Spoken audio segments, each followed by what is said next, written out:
Good morning, everyone. Welcome to the 24/7. My name is Niharika Valia, and I am with you for the area of accounting and finance for managers. So let's look forward to our class today. What are we studying from the point of view of accountancy? We are done with the area of journal, right? We did the part of journal there. Then we considered the portion of ledger.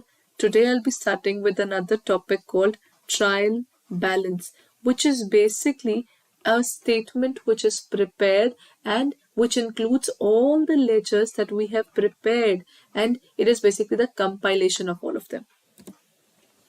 Okay, before we move forward towards this area, let me give you a brief introduction about what exactly the trial balance is, right? Okay. When we talk about the trial balance, how do we define the trial balance, everyone?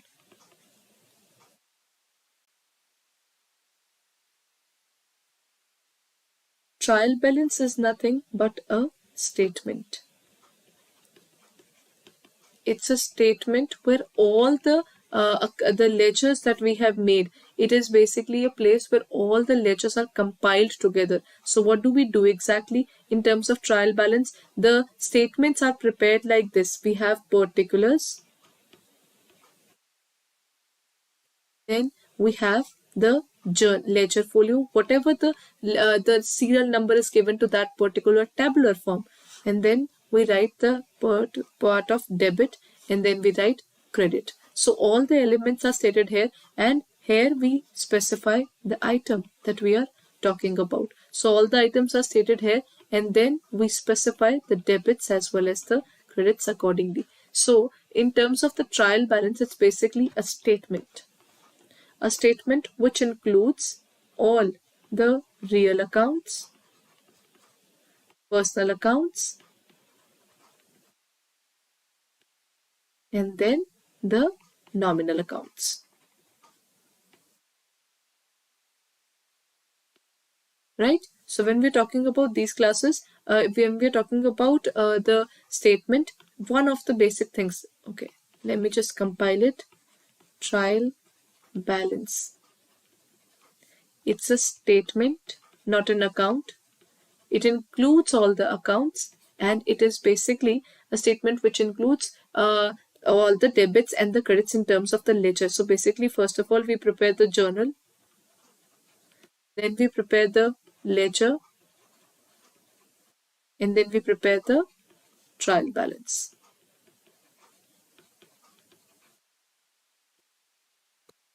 Right? So we prepare journal, ledger, and trial balance. And then we talk about the trial balance. Everything that has been stated in the ledger is transferred in such a way that whatever the balancing figure is, that balancing figure is taken to the trial balance.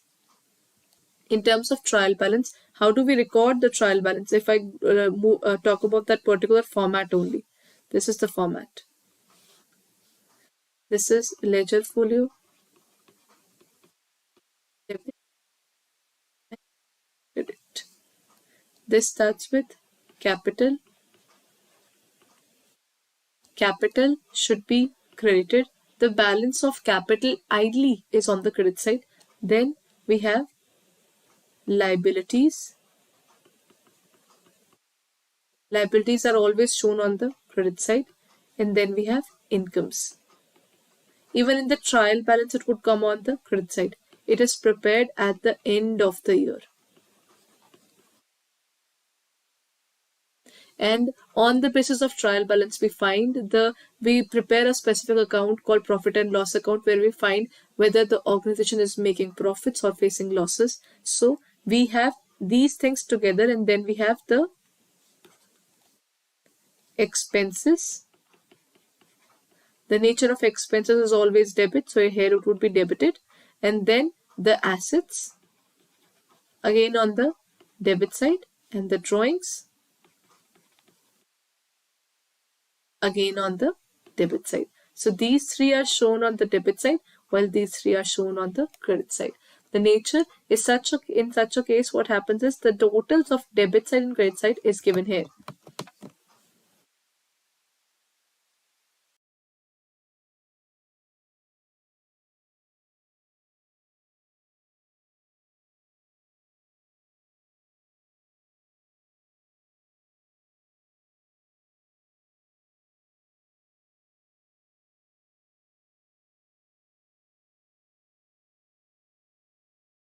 So this is the format. I hope the format is visible now. It is still the same. Among the cradle, C for capital, C for credit, D for drawings, D for debit, liabilities on the credit side, incomes on the credit side. That is LRC on the credit side or LIC on the credit side, while aid on the debit side. The rule is not going to change. That's the beauty of accounting. That rule, there is no exception to accounting there. So that's what we define in terms of the trial balance. And under trial balance, we find it is basically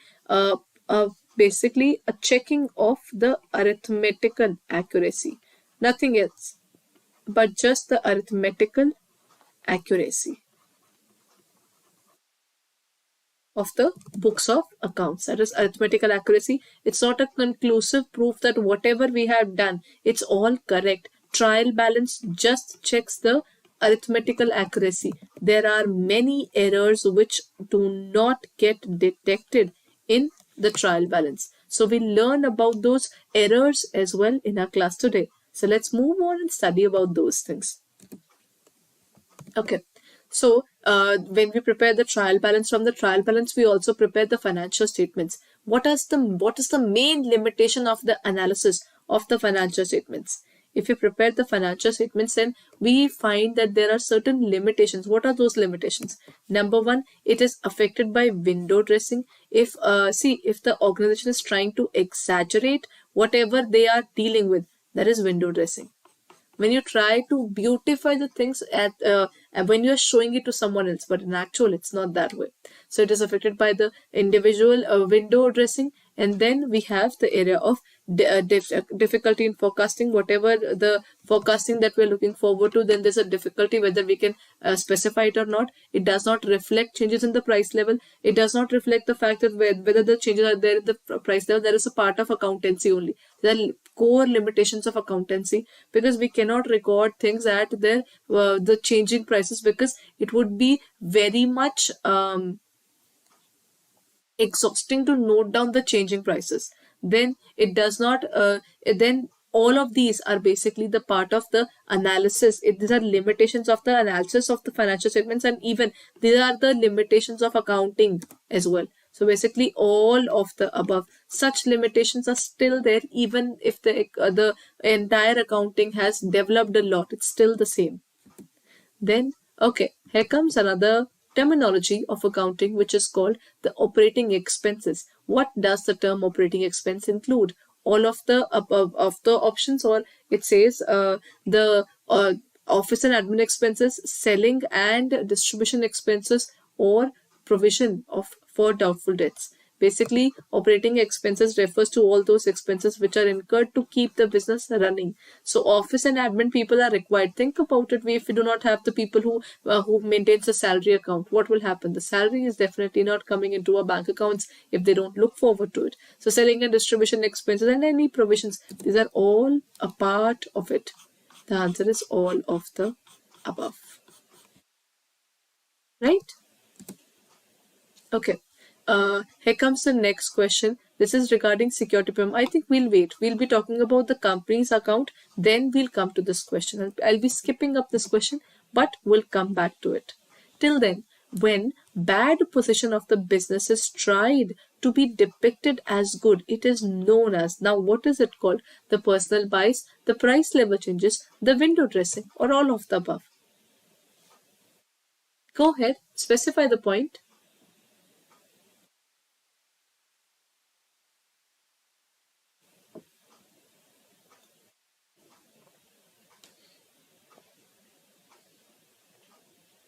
Okay. Now, when the bad position of the business, that means that currently the business might have been going through any kind of losses, but the organization is not trying to show it to the people there. They're just keeping it under the sheets that there is something fishy going on with the organization.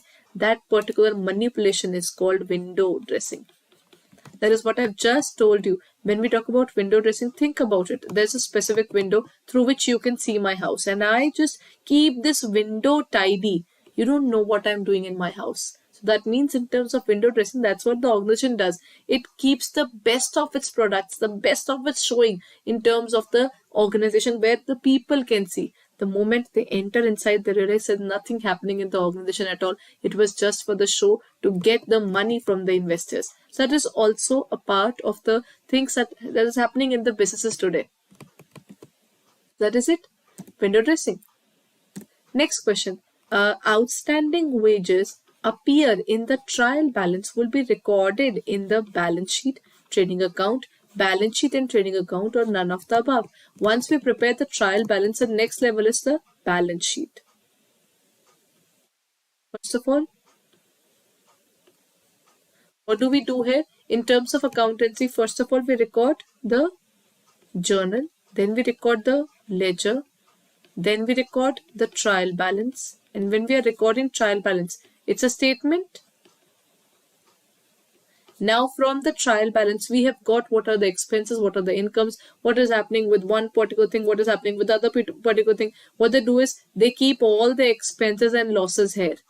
That means the expenses and losses on the debit side and incomes and gains on the credit side. They have divided themselves into two different sides. One, if there's a loss, then there's a profit. If there is expense and there is an income. So basically, these are two opposite terms which are recorded together. So how do we record these terms? When we are recording both of these are recorded on the profit and loss account. But the organization will also have multiple assets. Even when the organization has multiple assets, it's in the balance sheet.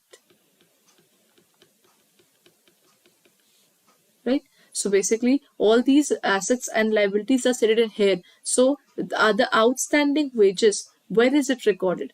Outstanding wages is basically a specific head which says there is a burden on my head that I'm supposed to pay to people, isn't it? So because when we talk about outstanding wages, it's like wages which is not paid yet.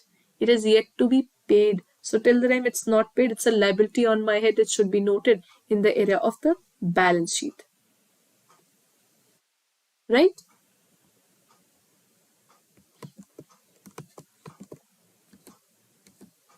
Next question, everyone. It says that the short-term borrowing appear in the company's balance sheet under the head. If you have any short-term borrowing, if I took a loan for less than a year, where would it be? It's basically a current assets, a current liability, a non-current liability, or non-current assets. So let's talk about these. Number one, it's a borrowing, it's a liability, it's already a liability. So current assets and non-current assets is already out of it. Then what are we left with? Appear in the company's balance sheet under the head. Under what head exactly do we find the short-term borrowing? Short-term borrowing means the borrowing which we are supposed to pay within 1 year or one operating cycle. So if it's about 1 year or one operating cycle, then what would be the answer be? That is a current liability.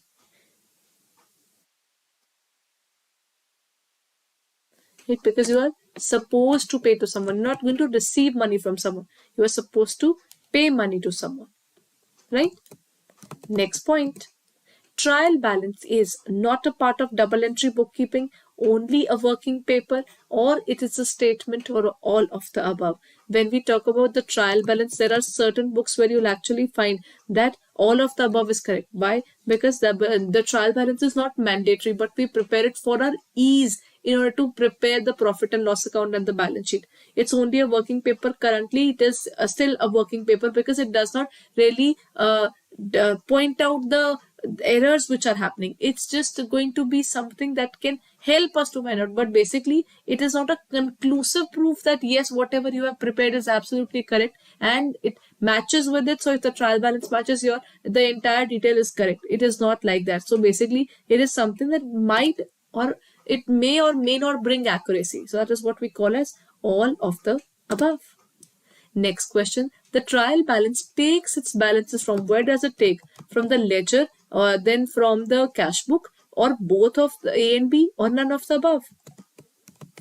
If we talk about the trial balance basically takes both A and B. That is, it takes all the data from the ledger. Along with this, it is also taking its data from the cash book. When we talk about the cash book, it is basically the book which compiles all the cash movements. basically here what they do in terms of the cash book is debit what comes in, credit what goes out. If the money comes in within the business, it's cash inwards, and if we lose money outside, that is cash outwards. So basically whatever cash is left, you cannot find it out if you haven't prepared a specific notebook for that. That particular book is called cash book. This cash book can be of a single column, that means only the bank column, but it might also prepare the bank as well as the cash column. And in terms of triple column, they have bank, cash, and discount. Right? So it starts with this scenario. The bank balance is stated in the bank portion, cash balance is stated in the cash portion, and whatever we are receiving, either we are giving discount or receiving discount, it would all be stated in this particular area. So correctly, the answer would be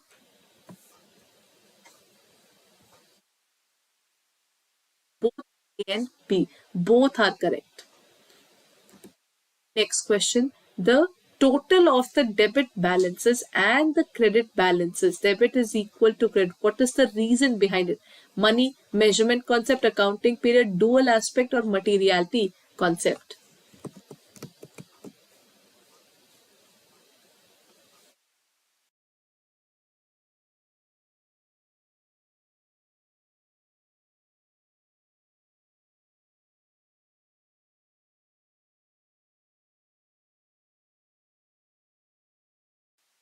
The correct answer is the dual aspect concept, because here every debit or the assets that we are making it is ultimately out of the liabilities as well as the money that we have already invested. So my money plus the money from outsiders will be included, and we'll call it the dual aspect concept.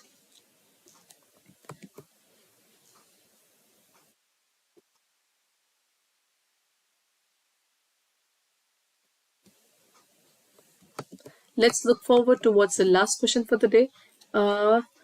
Okay, no, this is an error. We'll be studying about errors as well. So I think I'll be leaving this error question as well. We'll be talking about the various errors in the next class, and then we'll come back to this question as well.